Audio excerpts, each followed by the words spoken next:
जंगल में बारिश का मौसम आ चुका था,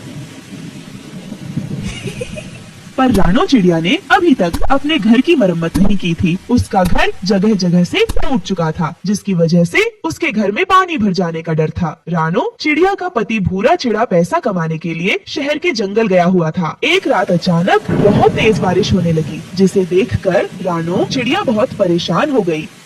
हे भगवान, अब मैं क्या करूं? मैंने अभी तक अपने घर की मरम्मत नहीं की और बारिश का मौसम भी आ गया। गुड़िया के पापा भी यहाँ नहीं हैं। अब मुझे खुद लकड़ियाँ ढूंढने जाने होगा और घर को मजबूत करना होगा, नहीं तो हम बेघर हो जाएंगे। अगर ऐसा हो गया तो मैं अपनी बच्ची को कहाँ लेकर जाऊंगी?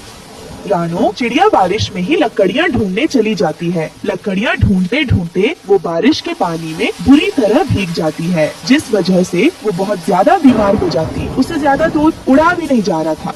अरे ये क्या अचानक से? मुझे घर चलना चाहिए। लकड़ियाँ लेने फिर से आ जाऊंगी।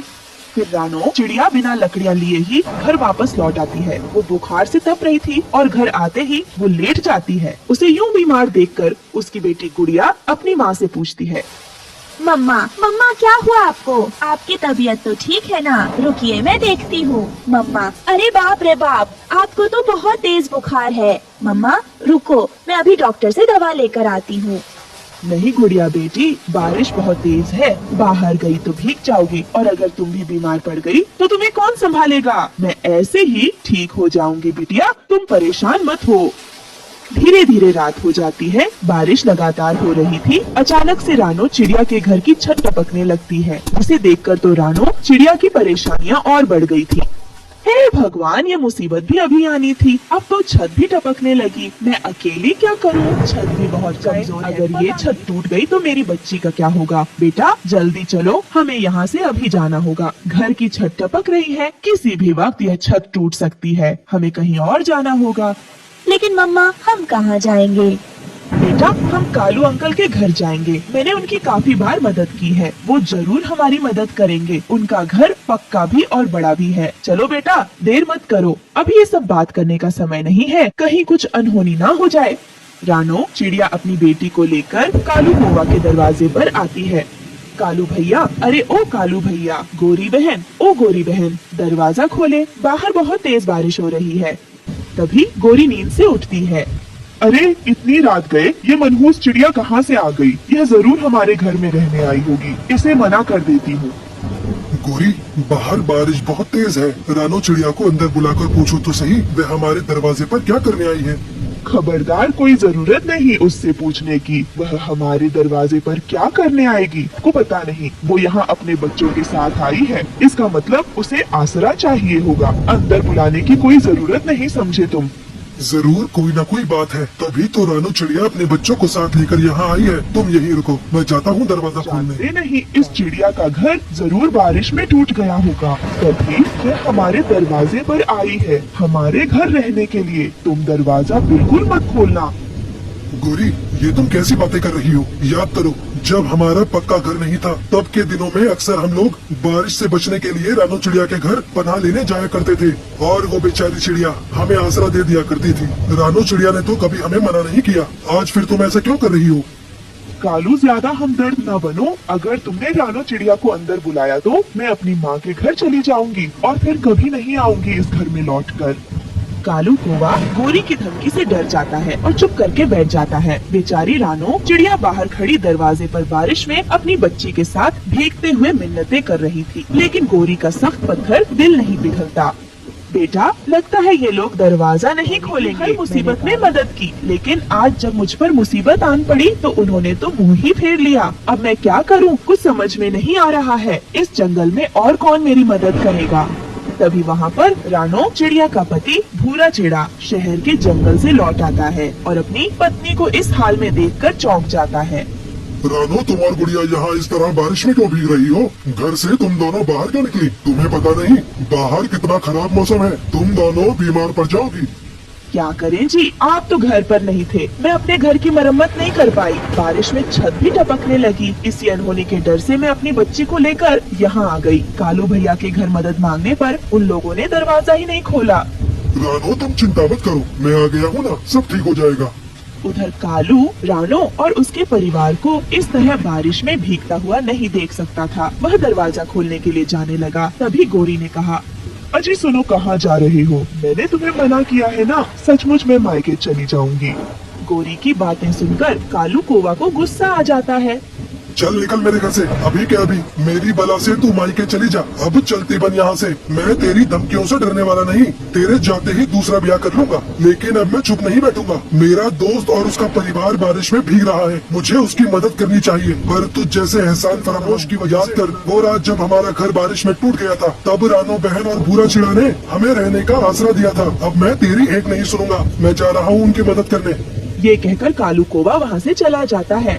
भूरा भैया, रानो बहन, मुझे माफ कर दो, आने में देर हो गई। आप बच्चों को लेकर मेरे घर के अंदर जाओ, बाहर बारिश बहुत तेज है, आप सब बीमार पड़ जाओगे। फिर रानो चिड़िया का पूरा परिवार कालू कौवा के घर के अंदर आ जाता है। अब गौरी को भी अपनी गलती का एहसास हो गया था। कालू भैया, आपका बहुत बहुत धन्यवाद, आपने हमारी मदद की, वरना इस भयंकर बारिश में हम मर जाते। मैंने आप पर कोई एहसान नहीं किया। सुख और दुख में पड़ोसी ही एक दूसरे के काम आते हैं। जब तक आपका नया घर नहीं बन जाता, आप आराम से मेरे घर में रह सकते हैं। फिर वो सब कालू के घर में रहने लगते हैं। कुछ दिनों के बाद बारिश बंद हो जाती है। भूरा चिढ़ा और रानो चिड़िया अपना एक मजबूत घर बना लेते हैं और उसमें खुशी खुशी रहने लगते हैं। हमें यही सीख मिलती है कि हमें अपने पड़ोसियों के साथ अच्छा व्यवहार और मदद करनी चाहिए। गौरी बहन, आज या कल में हमारे अंडों से हमारे बच्चे बाहर आ जाएंगे। और गौरी बहन, मैंने देखा है कि आप अपने अंडे के पास बहुत कम बैठती हो। अब अगर आपने अंडे को गरमाइश ना दी तो आपका अंडा खराब भी हो सकता है।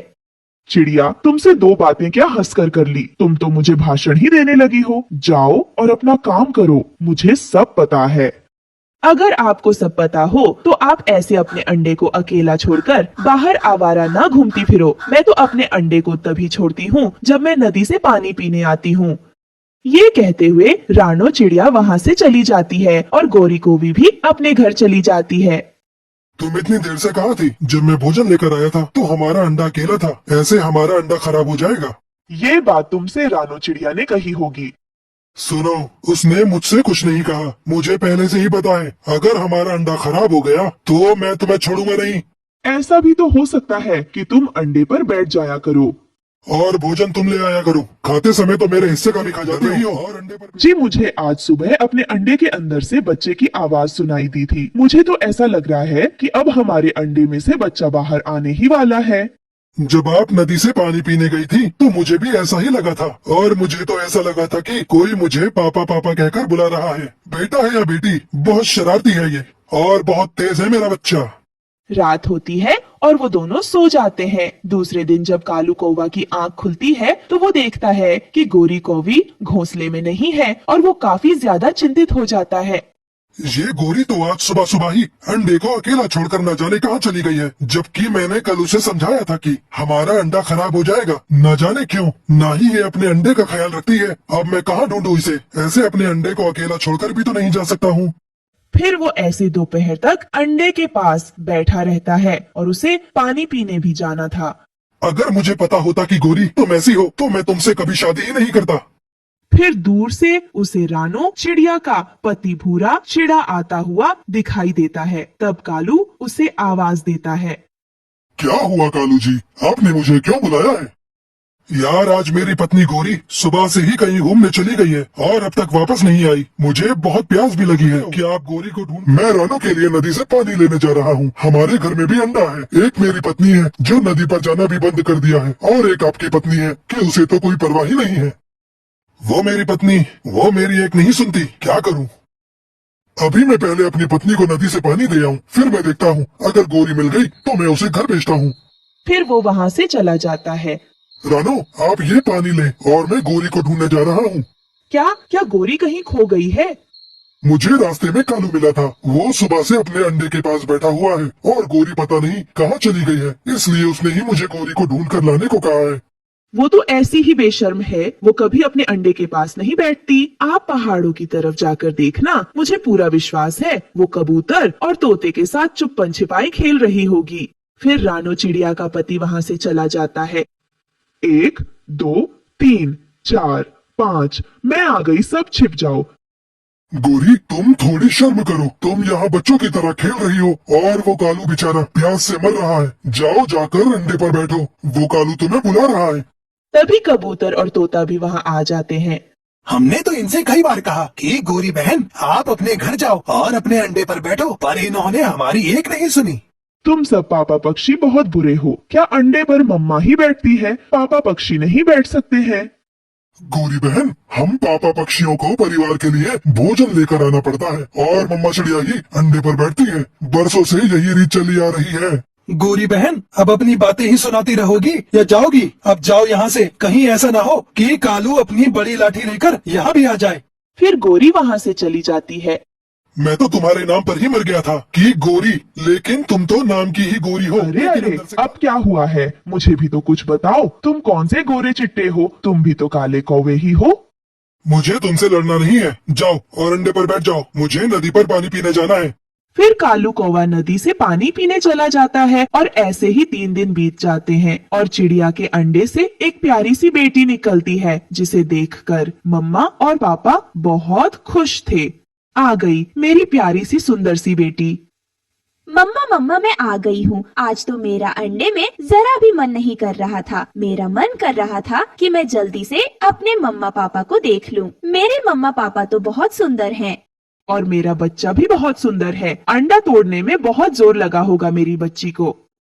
नहीं मम्मा नहीं, इतना भी जोर नहीं लगा। मैंने तो आपको अंडे से आवाजें भी दी थी। मैं तो उसी दिन बाहर आ जाना चाहती थी, परंतु उस दिन तो मैं अंडे को तोड़ ही नहीं सकी। देखो रानो, मैं कहता था ना कि हमारा बच्चा बहुत स्वस्थ होगा और बहुत बुद्धिमान भी। मम्मा मम्मा सॉरी, मुझे सब पता है कि आप मेरे लिए नदी से पानी पीने भी नहीं जाती थी। अब मेरी बेटी आ गई है ना, अब हम दोनों इकट्ठे नदी पर पानी पीने जाया करेंगे। मम्मा पापा भी हमारे साथ चलेंगे। वो तीनों बहुत खुश थे। वहीं दूसरी तरफ गोरी कौवी रो रही थी क्योंकि उसके अंडे से भी बच्चा बाहर आ गया था, परंतु उसका एक पैर भी टूटा हुआ था। इसी बात का डर था मुझे। अगर तुम अच्छे से अपने बच्चे की रक्षा करती तो हमारा बच्चा भी स्वस्थ होता। कालू जी, मुझे क्या पता था कि हमारा बच्चा अपाहिज पैदा होगा। अगर मुझे पहले पता होता तो मैं अपने अंडे को छोड़कर कभी नहीं जाती। नहीं मामा, आप झूठ बोल रही हो। पापा ने बार बार कहा था आपसे। पापा भोजन लेने गए थे और आप मुझे अकेला छोड़कर नदी पर चली गई थी। पता है उस दिन मुझे बहुत गर्मी लग रही थी, तभी मेरा ये पैर भी टूट गया। और पापा आपको पता है मुझसे तो अंडा भी नहीं टूट रहा था। बहुत मुश्किल से तोड़ा है मैंने इस अंडे को। कालू जी, अब क्या होगा? क्या अब हमारा बेटा कभी चल नहीं पाएगा? एक पैर से चला है कभी कोई पक्षी। मम्मा आपने मेरे साथ ऐसा किया है, मगर आप फिर कभी अंडे दो तो उसके साथ ऐसा न करना। मम्मा अपाहिज होकर जिंदगी गुजारना बहुत मुश्किल होता है। अब छोटे पक्षी मुझे देखेंगे तो मेरा बहुत मजाक उड़ाएंगे। तभी रानो चिड़िया वहाँ मिठाई लेकर आ जाती है। कालू भैया, आप मिठाई खाए मेरे अंडे से। बहुत सुंदर सी मेरी बेटी बाहर आई है। चिड़िया, क्या बच्चा स्वस्थ है? हाँ गोरी बहन, मेरा बच्चा बहुत स्वस्थ है। अरे ये क्या गोरी बहन, क्या आपके अंडे से भी बच्चा बाहर आ गया है? हाँ चिड़िया, परंतु मेरा बेटा बहुत कमजोर है और उसका एक पैर भी टूटा हुआ है। अब वो कभी चल नहीं सकेगा। ये तो बहुत बुरा हुआ गोरी बहन, मुझे इसी बात का डर था। बस इसीलिए मैं आपसे हमेशा अपने अंडे पर बैठे रहने के लिए कहती थी। चिड़िया, हम तो लुट गए। अब हम कैसे सारी जिंदगी अपने बेटे को